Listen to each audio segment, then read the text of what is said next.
यांच्या माध्यमातून व्याख्यानमालेचं आयोजन दरवर्षी केलं जातं. गेल्या 2 तपांपासून ही सरस्वती साधना विचारपूर्वक, जाणीवपूर्वक सामाजिक बांधिलकीचं भान ठेवून सुरू आहे. त्याचा मनापासून आनंद वाटतो. मुळातच एका सामाजिक कार्यकर्त्याचा मुलगा असल्यामुळे, एका शिक्षकाचा मुलगा असल्यामुळे आणि स्वाध्याय परिवाराच्या संबंधित आईचंही काम माझ्या असल्यामुळे एकूण या सगळ्या सामाजिक, सांस्कृतिक, शैक्षणिक कामाविषयी नितांत आदर भावना माझ्या मनामध्ये आहे. आजचा जो माझा संवादाचा विषय आहे तो आईबाप होणं सोपं, पालक होणं कठीण आहे. कारण आईबाप होणं ही फार नैसर्गिक सहज प्रवृत्ती आहे. एकूण विवाह संस्थेच्या संदर्भामध्ये विचार करत असताना फार गंभीर होऊन जातो आपण. अनेक प्रकारचे प्रश्न आपल्या मनात निर्माण होतात. हे सर्व कुणी कुठे लिहून ठेवलं होतं का? हे असंच का होतं? मला माझ्या विचारांनी नवीन काही करता येणार नाही का? असे प्रश्न ज्यावेळी वयाने तरुण तरुणी आपल्याला विचारतात. तुम्ही तर फार भाषण व्याख्यान देतात, तुम्ही या सगळ्या गोष्टींचा गंभीरपणे कधी विचार केला आहे का? त्यावेळी खरोखरच हादरायला होतं. इथं वरवर फार छान आहे, फार गोंडस आहे, फार सुंदर आहे, मन वेधून घेणार आहे. पण बहुतांश कुटुंब संस्थेतलं वातावरण अतिशय त्रासदायक आहे आणि आपल्याला सत्याचा आरसा कोणी दाखवणार नको आहे. आता मी अशाच पद्धतीने हा सगळा विषय पुढे नेणार आहे असं मुळीच समजू नका. आपण अधूनमधून थोडस हास्य विनोद पण करणार आहोत. कारण जगणं वृक्ष होऊ नये, नाहीतर ते बेताल होतं, बेच होतं, नको नकोसं वाटायला. जगणं थोडंसं खुसखुशीत, आनंददायक, सौख्यदायक असं सुद्धा असलं पाहिजे. आणि आपल्याला फुलं शिकवतात. म्हणजे पाहायला नसलं कोणी, एका लग्नपत्रिकेत फार सुंदर मुली होते, आहेर आणू नका एवढंच म्हणायचं होतं खरं त्यांना, जे अनेक जण म्हणतात. त्यांनी असं लिहिलं होतं, पाहायला नसलं कुणी तरी फुलं फुलतात आणि खुल्या दिलाने दाद दिली अधिक फुलतात. म्हणून हर्ष फुलांच्या या बागेत येताना फक्त आपुलकीची नजर आणा. हर्ष फुलांच्या बागेत येताना फक्त आपुलकीची नजर आणा, नको दुसऱ्या नजर आणा, नको दुसऱ्या नजर आणा. मला कामाला काही नको म्हणा तुमच्याकडून, फक्त आपुलकीची नजर आणाची दुर्मिळ झाली. डोळ्याची एक प्रसिद्ध कवी आहे, त्याची या स्त्री पुरुषाविषयी, पती पत्नी नात्याविषयी फार सुंदर एक कविता आहे. पण कशा प्रकारचं एक जगणं आपल्या समोर आणते ते बघा. 4 भिंती एक दार, 2 खिडक्या त्याही मोठ्या, 1 कोटा तो छोटा, मी माझ्या मुलांची 3 असे एकूण 5, पगार 105, म्हणजे प्रत्येकी 21. जीव होतो का सर्व, तरी संसार माझा सुखी आहे, कारण बायको माझी मुखी आहे.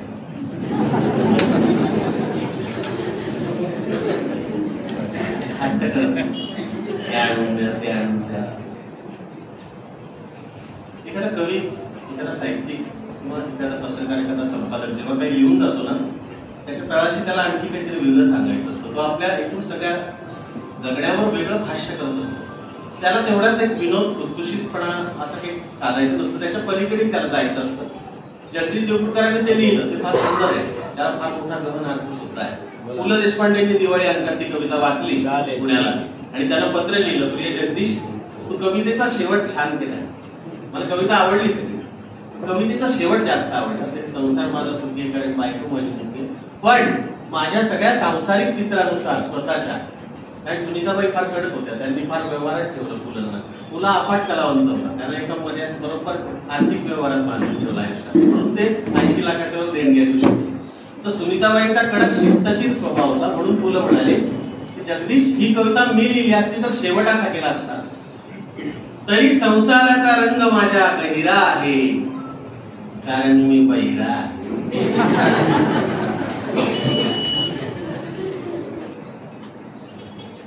बरोबर वाटतंय काय मुख्यपण आहे, काय बहिरेपण, कसलं काय व्यंगाविषयी बोलताय, व्यंगाविषयी नाही बोलत आहे, किंवा काय बोलावं आणि काय बोलू नये याच्याविषयी बोलताय.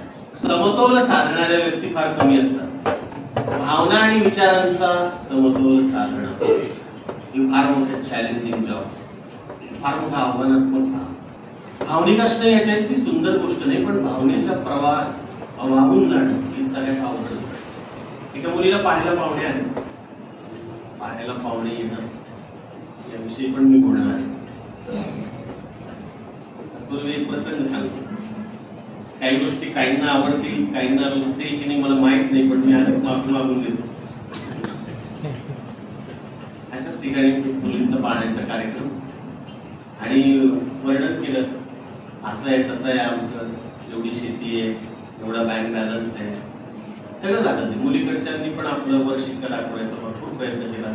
मुलाकडचे तर दाखवतातच, नसलेल्याही गोष्टी पटवून देण्यात मुलाकडचे बऱ्याचदा एक वेगळं यश मिळवतात.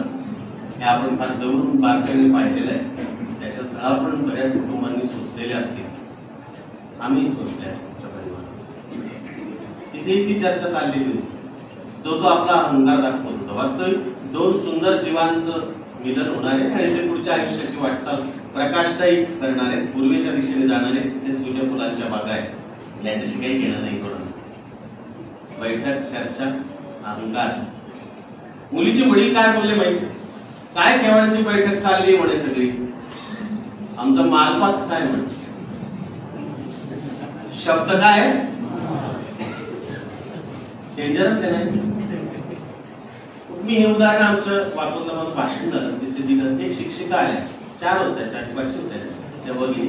त्यातली एक मला म्हणेल, सर हे तर आमच्याकडे काकांनी पण असं बोलले होते, पण थोडं वेगळं बोलले होते. काय बोलले होते ते म्हणाले होते की आमचा वस्तुलाभ तर पहा. हे शब्द मला माहिती आहे तुमच्या परिचयाचे, तुम्ही नाकारू नका, माझी विनंती आहे. सत्य नाकारतो आपण बऱ्याचदा, अशी वाट फिरवतो आणि सोसत राहतो. त्या मुलीला पाहायला पाहुणे आले, असं त्या म्हणजे पाहिलं सगळं, कोण काय काय प्रश्न विचारताय, असं कसं करताय. ती चांगली शिकलेली मुलगी, पण आपल्याकडे ज्यावेळी सगळे 5-7-8 लोक मिळून बसतात त्यावेळी प्रत्येकाला वाटत असतं की मी मुलीपेक्षा खूप हुशार आहे. हे आपल्याकडे सामाजिक चित्र आहे. ते योग्य की अयोग्य त्यावर आपण नंतर बोलू, पण आहे हे असं. एकतर मुलीने हे सगळं नाकारलं पाहिजे अशा विचारांचा मी पालक आहे. आणि ते होणार, आमच्या बाबतीत होणार. लोकांना भाषण देणं फार सोपं असतं, पण स्वतःच्या कुटुंबात ते आचरण करणं फार अवघड असतं. पण ते आमच्या बाबतीत होणार, मी याचा तुम्हाला पूर्णपणे शब्द देतो, विश्वास देतो, प्रामाणिक. आणि तिथे मग त्या मुलीची चर्चा चाललेली असताना, म्हणजे आई वडील आणि पालक ही पुढची गोष्ट आहे, पायाच कसा करतो आपण. ती मुलगी अभिमानी, तेजस्वी, तलवारीवरून बोट फिरवावा अशा प्रकारचं त्याची अस्मिता जागी होती. कृपया हे सगळे शब्द असे जाऊ नका. माझी नम्र विनंती, यासाठी साधना करावी लागते, आपल्याला त्रास सहन करावा लागतो. एकांतात कधीतरी खूप रडू पण येते या सगळ्या गोष्टींचं, कारण मी 5 बहिणींचा बोलते. हा विषय मी उगाच नाही घेतला. ती मुलगी उभी राहिली आणि ती म्हणाली की जे व्हॉट्सअपवर लावलेलं आहे ना, हे जे आमच्या मामांनी सांगितलं की आमच्या भारतीने तयार केलं, हे मी केलंय सगळं, पण मला ते तुम्हाला दाखवायचंय. म्हणजे बाजूला उभी राहिली आणि तिने तुझं काय बदल राज पूर्वी ते मण्यांचं करायचे ना, ते उदाहरण ऐकलं होतं का साहित्य. ती उभी राहिली, तिने ते खाली आणलं, सांगितलं की बर तुम्हाला छान दिसतंय सगळं. हो, मलाही आनंद होतो तुम्ही केल्याचं. तिथे ती मागची बाजू दाखवली, तिथे गुंते होते सगळे, सरळ सरळ नव्हतं सगळं. हे माझ्या वडिलांचं हृदय आहे, काळीच आहे म्हणून. आता हे जे तुम्ही करताय ना सगळी चर्चा, त्याचा आघात होतोय त्यांच्या. तुम्हाला मुलीच्या बापाचं मन कळत नाही, मला अशा ठिकाणी लग्न नाही करायचं. इतका वेळ, इतक्या मोठ्या प्रमाणामध्ये, इतक्या बराच वेळपासून तुम्ही तो विषय लांबवलाय, ताणलाय, अशा घरात मला जायचं नाही. पुढचं चित्र मला वेगळं वाटतं, धोकादायक वाटतं. बाबा मला असंच राहू द्या आयुष्यात, काही नको, मी माझ्या पायावर उभी राहील, अशा ठिकाणी माझं करू नका.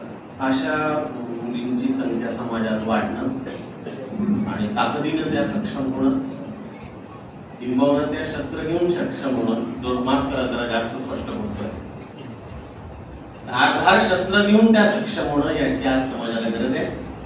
याचं कारण आपल्या भारतात 3.5 वर्षाच्या मुलीपासून तर 72-75 वर्षाची आजी सुद्धा सुरक्षित नाही. आणि आपण कुटुंब संस्थेच्या फार मोठ्या गोष्टी करतो. किंबहुना आपण असं म्हणतो की जगात सगळ्यात श्रेष्ठ संस्कृती फक्त आमची आहे. सर्व दृष्ट्या आम्ही पुढे आहोत.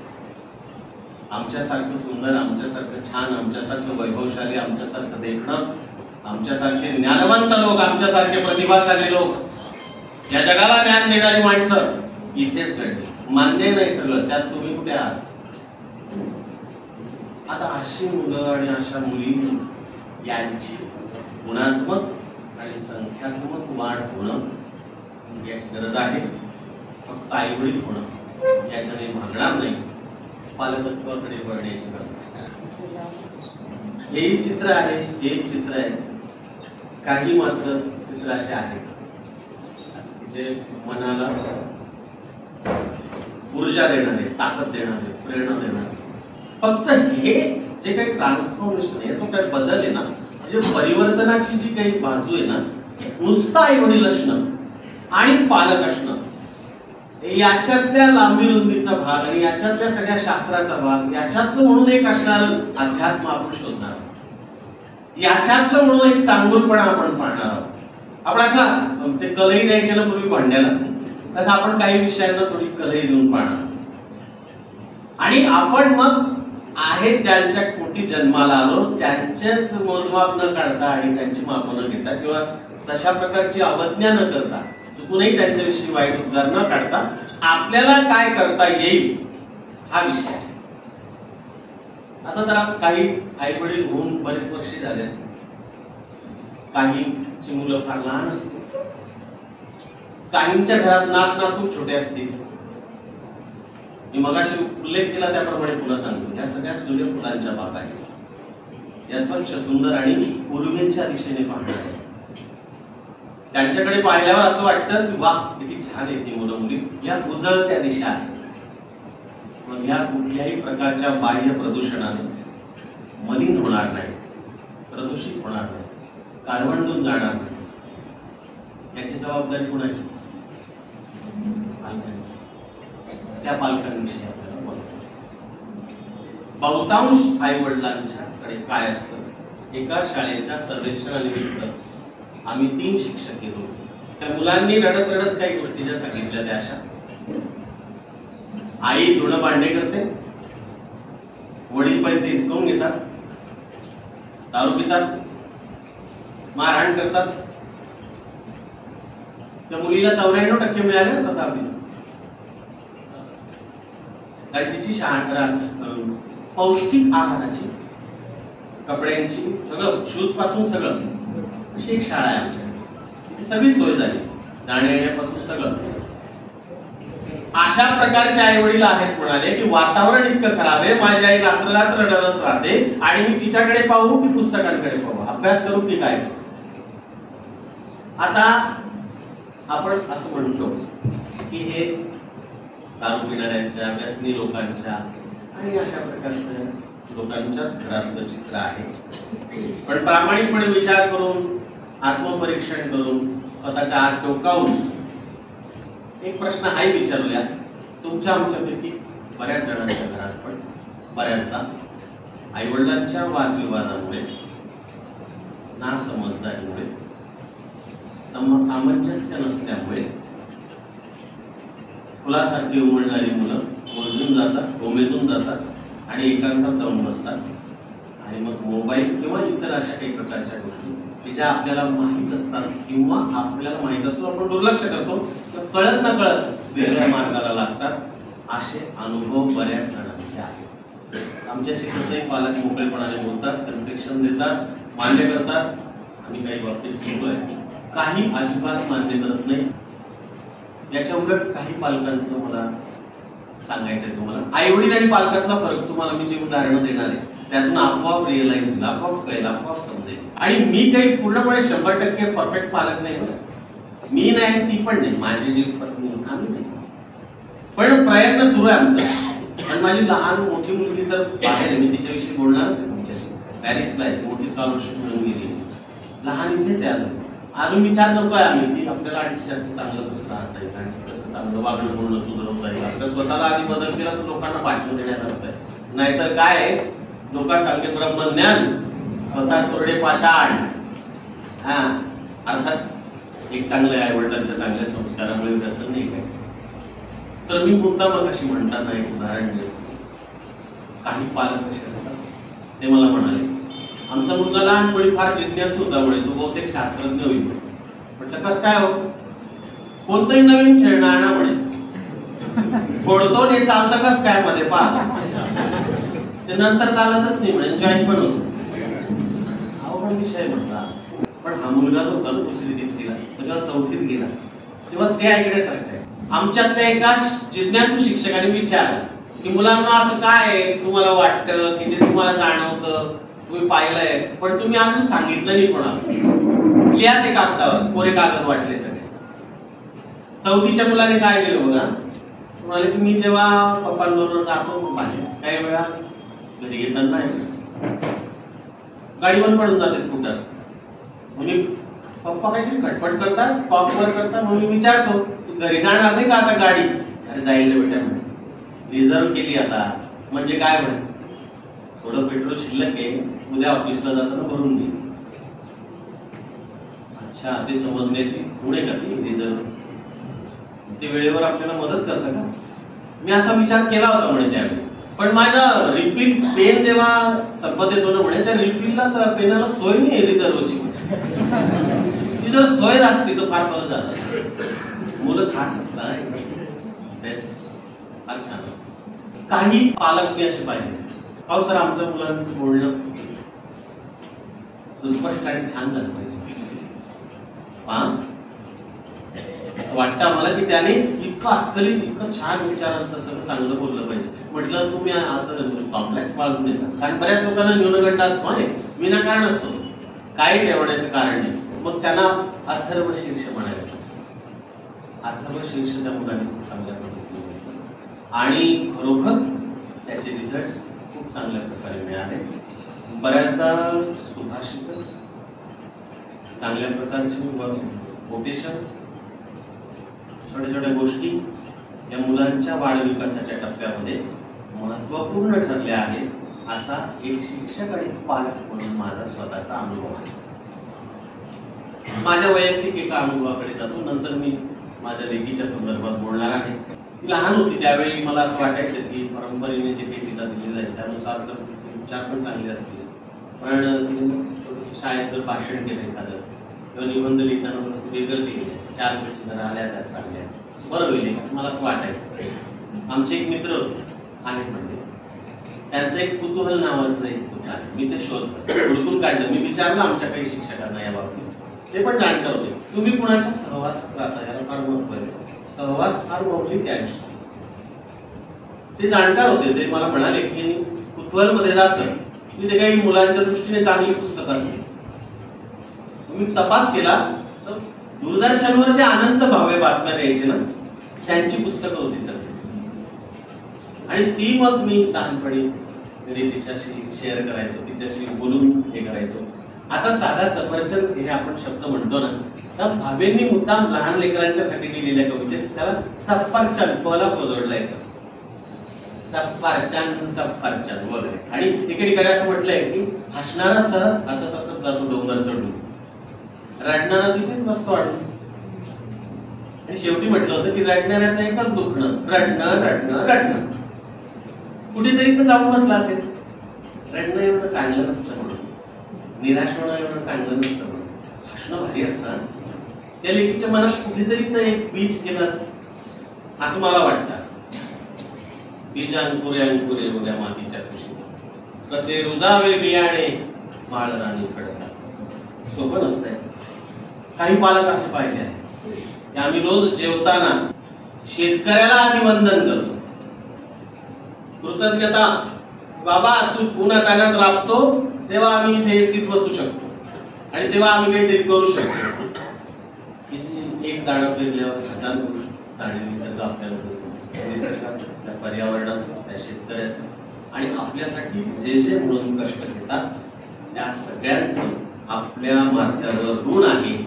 हे जे आई वडील आपल्या मुलांना बालपणापासून योग्य वयात योग्य टप्प्यात सांगतात त्यांच्याकडनं ती कृतज्ञता प्रकट करून घेतात. कुणाला कसा रिस्पेक्ट द्यायचा याची गंभीरपणे जाणीव देतात. तिथे ती मुलं उत्तम प्रकारे करतात असा माझा शिक्षक म्हणून आणि पालक म्हणून अनुभव आहे. अशा अनेक चांगल्या कुटुंबांचं मला तुम्हाला नावाचं उदाहरण देता येईल. मग अशीच त्या सरांशी बोलताना त्यामुळे बाबुराव पाटलांचा उल्लेख आला होता. लक्ष्मीबाई टिळकांनी मंगलपूर काढून दिली होती ना. अतिशय श्रीमंत घरातल्या साधनाताई आमचे बाबा म्हणजे फार मोठ्या उमराव घराण्याचा मुलगा, जबरदस्त मनाने. जेव्हा ते म्हणाले की आनंदवन निर्माण करायचं आहे, मी निघणार आहे उद्या सकाळी, हा कुष्ठरोगी बरोबर असणार आहे, एक गाय आणि आणखी एक सेवक. तू फार मोठ्या घराण्यातली बाबा, काटे घराण्यातली, नागपूरची, बघ तू विचार कर. बर सकाळी पांढरी स्वच्छ साडी फुलांची घालून साधनाताई तयार होत्या. तुम्ही जिथे तिथे मी, आपण तिथे गोकुळ निर्माण करू. झालं ना 3 पिढ्या. प्रकाश बाबा आमच्यावरचं पिक्चर बऱ्याच जणांनी पाहिलं असेल. त्यांच्या बालपणीचा एक प्रसंग आहे. कुत्र्याचं पिल्लू आणलं छोट्या प्रकाश. बाबा म्हणाले अरे तू कोणाचा मुलगा आहे? तुमचा. बाबा आमच्या ना कुत्र काय पाळतो? वाघ सिंह पाळ.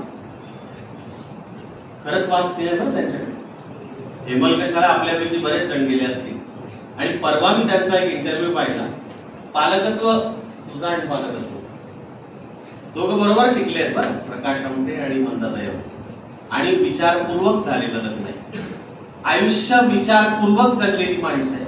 जितकं जास्त साधं राहता येईल तितके ते साधे राहिले, तितके जगात कीर्तिमान झाले. हाच आदर्श मुलांपुढे ठेवला आणि पिढ्यानं पिढ्या त्या दृष्टीने मुलं संस्कारी झाले. नव्या दिशा नव्या वाटा असं काही एक नवीन पुस्तक सरांचं येत आहे प्रकाश बाबा आमटेंचं. आणि पुढच्या पिढीने सुद्धा आमचा हा वसा आणि वारसा अतिशय चांगल्या पद्धतीने कसा चालवला आहे याची कृतज्ञता प्रकाश बाबांनी तिथे व्यक्त केली आहे. आमच्या विवेकानंद प्रतिष्ठान संस्थेत ज्यावेळी मी शिक्षक या नात्याने काम करतो त्यावेळी आम्ही मुलांच्या जडणघडणीच्या दृष्टीने एक वेगळा प्रोजेक्ट राबवला. त्या प्रोजेक्टचं नाव छंद वर्ग. हे बघा, आईवडील हे मुलांना ऍडमिशन घेऊन देतात शाळेत आणि ते असं समजतात. म्हणजे आमचे मोठे भाऊ असं म्हणाले होते की बरेचसे असे मुलं पाहिले, कारण आमच्या जवळ शाळा आहे, बरेचसे असे पाहिलेत म्हणाले की घरी पालक शिव्या देतील, एकमेकाला मार डॉक्टर देतील किंवा चुकीचं वागतील आणि काय सांगतील पुन्हा शाळेत आमचा मुलगा एकदम एवन तयार झाला पाहिजे, आमचा मुलगा एकदम एवन तयार झाला पाहिजे. हो, तुम्ही घरी काय केलंय? वेगळंच करून ठेवलंय त्याला. तर अशी जबाबदारी शिक्षकांवर टाकतात. तर विवेकानंद प्रतिष्ठानमध्ये ज्यावेळी मी शिक्षक म्हणून काम करतो त्यावेळी ह्या सगळ्या गंभीर प्रश्नांना सामोरं जावं लागायचं की आई वडील आणि शाळा याचं नातं जोडताना नेमकं काय करावं लागेल. बघा काय प्रयोग केला आम्ही. छंद वर्ग सुरू केला. काही मुलं बेंचवर टकाटक टकाटक टकाटक सवय असते बऱ्याच जणांना काय काय बांध. त्याला म्हटलं तबल्यावर बोट थिरकव ना, शिट्टी मारायची, शिट्टी, बासरी वाजव ना, सुरत येतील छान. वर्गाबाहेर लक्ष असायचं, पक्षी निरीक्षण करा ना. अशी छंद वर्ग तासिकेत बसवले त्या. याचा इम्पॅक्ट इतका चांगला झाला तुम्हाला सांगतो. ते जे काही पालक आमच्याशी जोडले गेले ना, पालक हा शब्द मी जबाबदारीपूर्वक वापरतोय कारण आपल्या रोजच्या कामातला काही वेळ त्यांनी त्यावेळी शाळेत दिला आणि इतरांच्याही मुलांना त्यांना जे जे येत होतं ते शेअर केलं. त्या मुलांजवळ ते बसले आणि त्यांना ते शिकवलं, त्यांना ते घडवलं आणि त्यातून मग जे तुम्ही कदाचित ऐकून आहात मला माहिती, दुर्गा झाली गौरी सारखा एक फार मोठा नाट्यप्रयोग सुरू आहे. त्याचे आम्ही 10-15 प्रयोग केले. दुर्गा झाली गौरी. आता दुर्गा झाली गौरीचा उल्लेख का तुला ते सांगतो. यात एक आणखी मोठा विषय होता की त्यातले बरेचसे पॅरेंट्स आर्थिकदृष्ट्या अतिशय सक्षम होते. काही पॅरेंट्स मध्यम परिस्थितीतले आणि काही 20-25% गरीब, आणि त्यातल्या त्यात निवासी शाळेत मुलांना ठेवणार. आणखी वेगवेगळे आयाम असतात या सगळ्यात. इकॉनॉमीला आपण वेगवेगळ्या दृष्टीने पाहू शकतो. तर ह्या सगळ्या पालकांच्या दृष्टीनं विचार करत असताना एक मुद्दा अधोरेखित करण्यासारखा होता, एक मुद्दा अंडरलाईन करण्यासारखा होता, तो म्हणजे श्रमप्रतिष्ठेचा संस्कार मुलांवर योग्य वयात होतोय. ते सुटत चाललंय आता. सुटत चाललंय. आमच्या मॅनेजमेंटच्या एका संचालकांनी त्याचा किस्सा सांगितला होता. त्याच्या जवळच्या एक नातेवाईक त्यांना काय म्हणाले तर माहितीये, आमचे जावई फार लकी आहेत म्हणे. कावर असं का म्हणतात? कावर इतरांचे जावई लकी नसतं का? नाही म्हणे, ऑफिस मध्ये जायचं, एसीत बसायचं, काहीच काम नसतं, पगार भरपूर आहे म्हणे. लकीत कधी खरंच. तर श्रमप्रतिष्ठेचा संस्कार आमदारांमध्ये रुजवणं, कष्टाची भाकरी अमृतास जिंकली याचा संस्कार पेरणं, याच्यासाठी दुर्गा झाली गौरी फार कामाला लागला. नंतर आम्ही वाद्यवृंदाचे प्रयोग केले, जे मगाशी तुम्हाला म्हणालो मुलांच्या या गुणांचा ऐकत असताना पॅरेंट्स आमच्याशी जोडले गेले आणि पॅरेंट्स सुट्टीच्याही दिवशी आणि इतर वेळी पण आम्हाला वेळ द्यायला लागले. आणि मग शाळा फक्त एकांगी मुलांची, मुलींची आणि शिक्षक शिक्षकांची न राहता, मॅनेजमेंटच्याच कळकळीची न राहता पालकांचीही होत झाली. असे प्रयोग ज्या ज्या वेळी ज्या ज्या संस्थांमध्ये होतील, ज्या ज्या गावांमध्ये होतील, त्या त्या ठिकाणी जागरण निश्चित होईल, बदल निश्चित होईल, असा मला आंतरिक दृढ विश्वास आहे. मगाशी उल्लेख केला होता आनंदमनचा. आता विवेकानंद प्रतिष्ठान आणि त्यातला एक अनुभव तुम्हाला सांगायचा. थोडस सुजाण असतो ना आपण, परिपक्व जाणकार असतो आणि थोडं वेगळ्या नजरेने पाहणार असतो, तर आपल्याला काही गोष्टींना सामोरं जाणं शक्य होतं. नाहीतर आपण ताबडतोब रिॲक्ट, आणि ताबडतोब रिॲक्ट होणं या आयुष्यात अतिशय घातक आहे. विचारपूर्वक बोलणं, विचारपूर्वक प्रतिसाद देणं, साध्याला प्रतिसाद देणं हे फार मौल्यवान आहे, हे फार अनमोल आहे. आणि ताबडतोब रिॲक्ट होणं हे फार डेंजरस, हे धोकादायक. ते खाचखळगे आपण ओळखले पाहिजे. एक आम्ही असा प्रस्ताव आणला शाळेत, सहल विभागाचा मी प्रमुख झालो आणि मी असा मांडलं सगळ्यांसमोर की यावेळेची सहल कुठे कुलू मनाली किंवा चंदीगड वगैरे जाणार नाही, यावेळेची सहल आनंदवनला नाही. मुलांनी पालकांना सांगितलं, आई वडिलांना सगळ्यांना सांगितलं. त्यातल्या काहींच्या रिॲक्शन आहेत खूप चांगली गोष्ट आहे. 100तल्या 3च होत्या तशा, बाकीच्यांच्या होत्या कुष्ठरोग्यांना पाहायला जायचंय, मुलांना कुष्ठरोगी दाखवणार आहे का, आणि त्यांच्या शरीराला काही इफेक्ट झाला तर काय होत नाही. बरं असं शास्त्र असं सांगतं, विज्ञान असं सांगतं की कुष्ठरोग्यांचा संसर्ग होऊन काही कुष्ठरोग होत नाही, तो आतूनच आलेला त्वचारोग आहे. लक्षात घ्या. पण रिॲक्ट होणं, भडक बोलणं, अति जास्त आपण काहीतरी कोणीतरी वेगळे आहोत अशा पद्धतीचा प्रतिसाद त्यावेळी मिळाला. परिणाम सांगतो तुम्हाला. पालक सभा घ्यावी लागली आम्हाला. संस्थाचालक म्हणाले की ज्या अगदी शिक्षकांनी हा प्रस्ताव समोर आणलाय ना, आमचे 3 शिक्षक तिथे आधी जाऊन राहून आले, याचा अर्थ आम्ही शिक्षकांच्या बाजूने आहोत, ते तुम्ही समजून घ्यायला पाहिजे. आणि आनंदवनला सहल गेली. आनंदवनला सहल त्याच्या पुढे सांगतो तुम्हाला. सुरुवातीला नागपूर येणारे 9वी-10वीचे मुलं मुली, तिथून येताना त्यांनी रेल्वेतले डबे स्वच्छ केले. एक शिक्षिका मला असं म्हणाल्या इंग्रजीच्या, रडत होत्या त्या, सर या सहल समितीत माझं नाव देत नव्हतं. म्हटलं हो, तुमच्या नावाचा उल्लेख बरोबर, ही भाग्यवान आहे म्हणे. आणि बाबा आमचे आले तिथे, त्यांना त्यावेळी तो पाठीचा त्रास होत होता, तर लोटगाडीवरून आणलं आणि बाबा आमच्यांनी मुलांसमोर इतकं सुंदर भाषण केलं. सुरुवातीला इंग्रजीत रॉबर्ट फ्रॉस्टच्या ओळी ऐकवल्या आणि नंतर ते बोलायचं. आनंद पाहायचं मुलांना. पहिलीच पाठी होती. जेथे भीती आहे तेथे प्रीती नाही, जेथे भीती आहे तेथे प्रीती नाही, आणि जेथे प्रीती नाही तेथे परमेश्वर होतो. ज्या 2 सुंदर सुकोमल नाजूक नात्यात ती वास करते, त्या नात्यात कधीच प्रीती नसते. हे आपण ताबडतोब काढून टाकलं पाहिजे मनातून की मी माझ्या दडपशाहीतून, माझ्या प्रीतीतून कोणाचं तरी प्रेम मिळते. नाही, अजिबात शक्य नाही.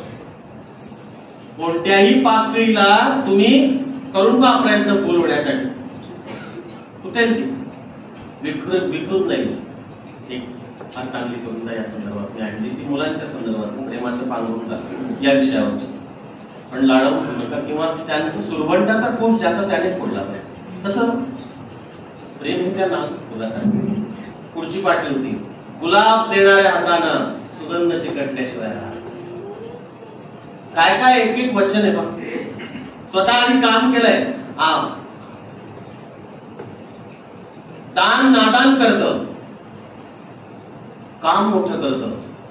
दान नादान करतं, काम मोठं करतं. आम्हाला तुमचं दान नको आहे. म्हणून ते पुस्तक तिथे कष्ट करून भाज्या पिकवतात, फळं पिकवतात. आता डॉक्टर विकास आमटे पुढचा वसाडी वारसा, त्यांनी आपल्या वडिलांचं हे सगळं कर्तृत्व जगासमोर आणत असताना त्यांनी सुद्धा दुधाचा मोठा प्रकल्प सुरू केला आणि आणखी ते सगळं वाढवलंय. प्रकाश बाबांनी सगळं वाढवलंय. ह्या आनंदवनला गेल्यानंतर माझ्या विद्यार्थ्यांनी जे काही त्या वयात अनुभवलं, जे त्या वयात अनुभवणं मला जास्त मौलिक वाटत होतं.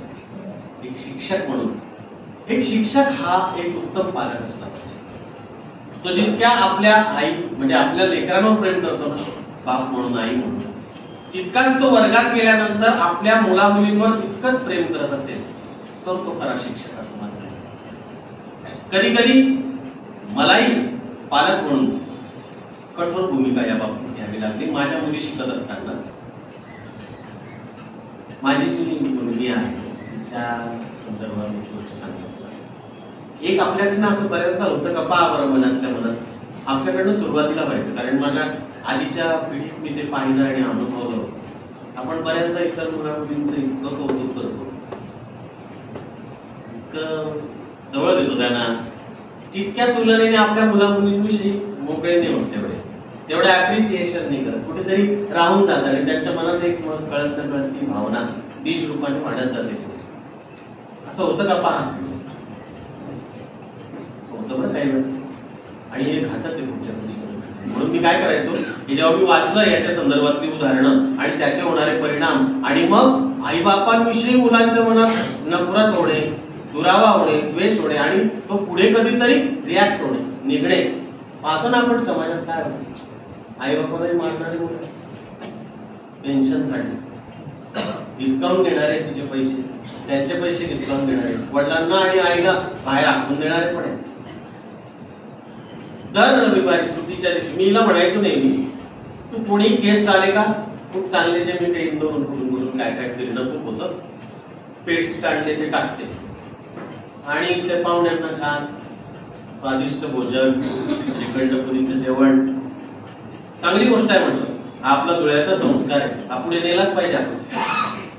पण एक करायचं का, आपण दर रविवारी असं सईच्या बाबतीत करू. म्हणजे मोठी मुलगी आहे ना माझी, लहान होती त्यामुळे तिला ते वेगळंच वाटायचं. दुसरी तिसरीला असेल मी काय म्हणायचो की हा टाका आता रविवारी छान बेडशीट टाका आणि मग ते किलो कवर नवी, हा जसं काही कोणी पाहुणे येणार आहे तिला असं बसवायचं तिथे. आणि मग मी म्हणायचो बेटा आम्हाला खूप रिस्पेक्ट घ्या तुझ्याशी, मला खूप आदर वाटतो. तिला कळत असेल की नाही मला माहिती. मला एक सांगायचं वेगळं याच्यात, मुलांच्या मनात हे बीज गेलं पाहिजे की मला माझ्याविषयी प्रेम वाटलं पाहिजे, मला माझ्याविषयी रिस्पेक्ट वाटला पाहिजे, तरच त्याला स्वतःविषयी आलं राहील ना. मग ती प्रार्थना म्हणण्यात अधिकार आहे. कोणता अर्थ आहे काही देह मंदिर, चित्त मंदिर.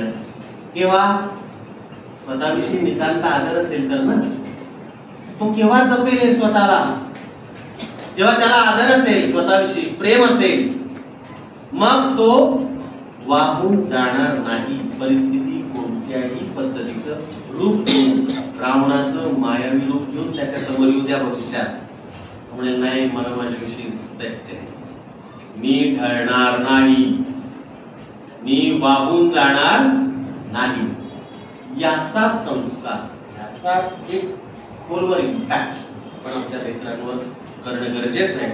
यासाठी मी तशा प्रकारचा विचार करून सगळं केलेलं आहे आणि म्हणून मी तुम्हाला सगळं शेअर करतो.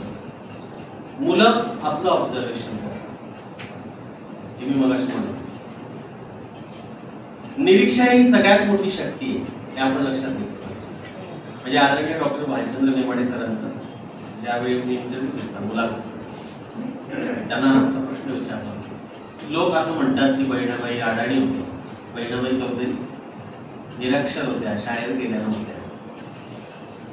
तर सर तुम्हाला काय वाटतं या संदर्भात? तुम्ही या लोकांच्या आशा बोलण्याकडे किंवा बहिणाबाईच्या शाळेत न जाण्याच्या प्रक्रियेकडे कसं पाहता? ते असं म्हणाले होते की बरेचसे शाळेत गेलेले किंबहुना विद्यापीठात गेलेले, याच्याही पलीकडे बोलले ते PhD झालेले अशिक्षित मी पाहिलेले आहेत. ते आता नेमाड्यांचे, ते नेमाड्यांचा टोला जबरदस्त असतो, ते सुसंस्कृत असतीलच याची काही मी खात्री देऊ शकत नाही.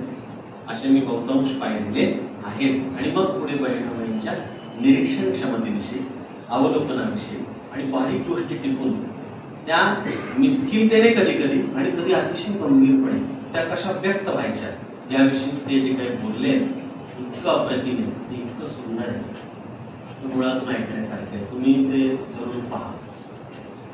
दुसरा एक अनुभव सांगतो. म्हणजे बहिणाबाईचा एक संदर्भ देतो परत. आजचा परत एक आठवडा मला असं मला किती जिज्ञासा असावी माणसाला. एखाद्या आईला, एखाद्या स्त्रीला, एखाद्या माऊलीला किती जिज्ञासा असावी, किती कुतूहल असावे एखाद्या गोष्टीचं. जळगावात नवीन नवीन छापखाना आला होता. तो कागद असा छापूर्वी असं छापलं जायचं ना, तर ते गोल असं यायचं, छापलं जायचं, मग ते व्हायचं. नंतर ऑफसेट मशीन आहे. तर आधीचा जो नानाजींचा छापखाना म्हटलं जायचं, त्यांच्या कवितेत आहे तसं. ते सोपानदेवानी नंतर लिहून ठेवलं आणि ते प्रकाशित झालंय आपल्याला माहिती आहे. तिने तो जो कागद छापून बाहेर येतो त्याला शहाणा कागद म्हटलं जातं. तोपर्यंत तो साधा असतो, पण ज्यावेळी त्याच्यावर संस्काराची प्रक्रिया होते त्यावेळी तो शहाणा कागद. हे कोण सांगताय? शाळेत कधी न गेलेली आहे ना, अद्भुत आहे, फार अद्भुत आहे.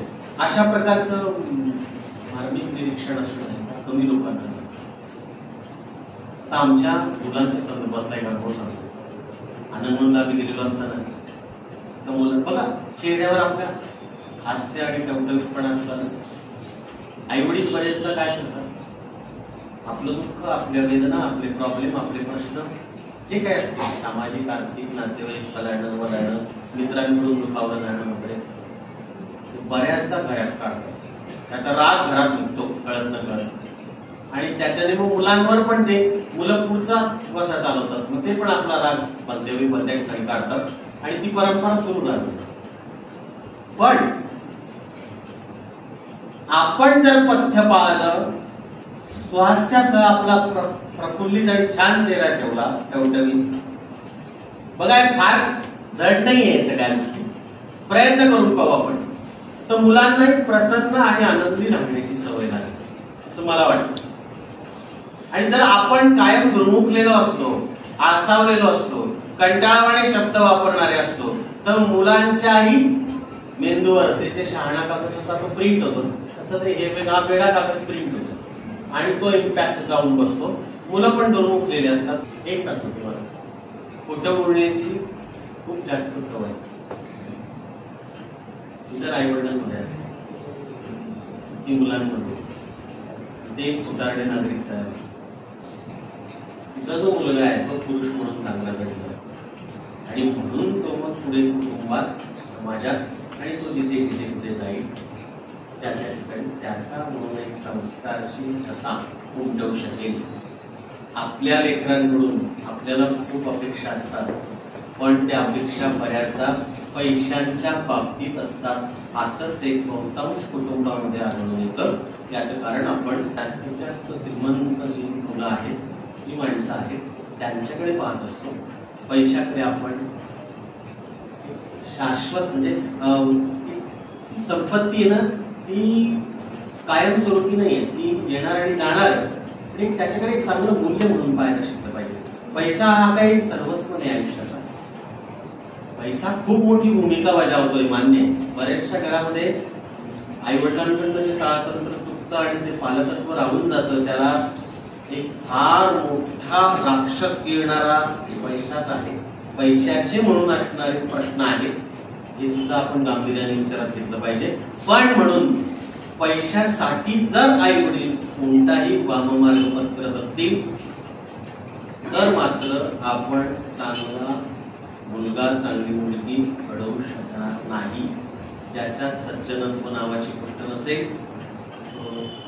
गुणांनी भरलेला असेल आणि पुढचे प्रश्न मग आणखी जास्त बिघड होऊ शकतात. याच्याविषयी आत्ताच आपण जागरूक होण्याची गरज आहे. निधी दाखवण्याचे कार्यक्रम वगैरे त्यावेळी बसलेल्या काही लोकांमध्ये, हा तुला पेपर वाचता येतो का, वाचून दाखव बरं. विचारलं त्या बाबांना नंतर, का हो तात्या म्हटलं, बीएससी माझी बहीण पेपर का वाचायला लावला, आड खळत बोलते का, सोदली का, बोकली का. म्हटलं आम्ही मुलाला पाहिला होता, आम्हाला असं काही बोललो, आम्ही अशी मनात शंका पण आणली नाही. नाही मुलांचं वेगळं असतं म्हणे विषय.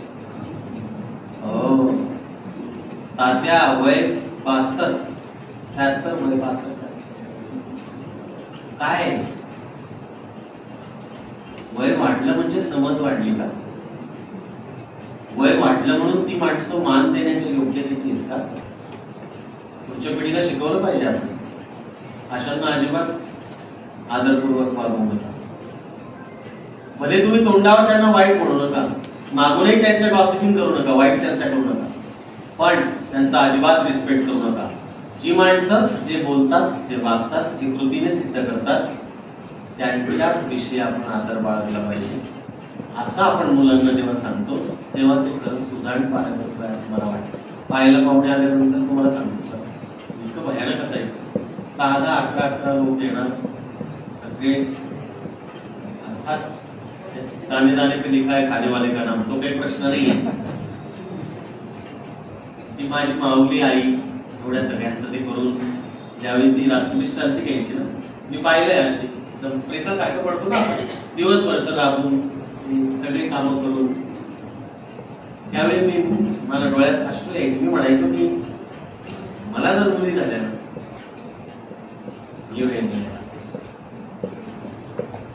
मला माहिती की हे चाक मला उलटत फिरवावं लागेल, माझा हात रक्त बंबाळ, कारण मला घरातून पण विरोध ही वेळ नाही आली पाहिजे.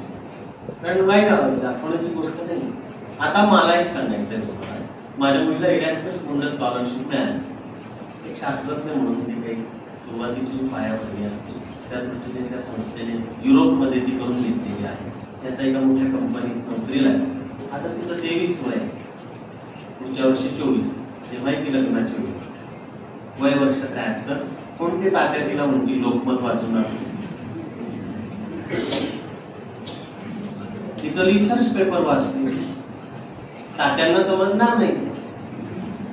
तात्यांची पंचायत आहे की नाही, आहे की नाही, अशी पंचायत निर्माण करा, ती खरी नवरा.